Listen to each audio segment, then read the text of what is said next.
Joen zullen in Balk voor het eerst een onbekend aantal inwoners troch het dorp patrouilleren. Deze borgerwacht van bezwarige Balksters wil je maar de rest in het dorp weerombrengen, zo zeggen ze.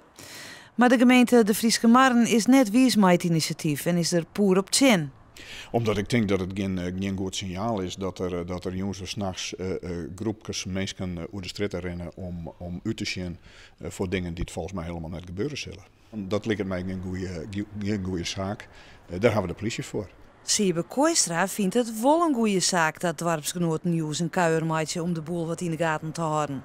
De 56-jarige Balkster is al een weekend op de Raadhuisstraat overvallen en beroven. Toen begon het heel agressief te zijn. Ik word echt van zo en dan worden maar mee vechten. Zijn eigen worden helemaal wit. En ik zei van jongen, daar heb ik helemaal geen zin aan. Hij stond in gang eerst. Dan ging ik naar huis, ik wil op bed, het is laat. En toen ging hij me opeens om mijn nek, maar de voeten om je heen krult. En begon je helemaal te, en toen heb ik hem uitdood. Ik zei van nou is het klaar geweest, ik in het huis. En hij is zijn gang gegaan en ik ben mijn gang gegaan. En ja, later kwam ik erachter dat ik mijn mobiel kwijt was. Ja. Kooistra wies de beschuldigende vinger net naar het asielziekencentrum, maar zei het wel dat Noord-Afrikanen op dit stuit de boel versteuren. Nevens hem is het al incidenten troch de komst van vluchtelingen zeker toenaam. Maar de burgemeester zocht dat oors. Als je naar de cijfers zocht van wat er in Balk de laatste tijd gebeurd is, van nou heel november hebben we dat weer eens inventariseerd, ja, dan is het op de vingers van één hand te tellen. En dat stelt echt net zo heel veel voor.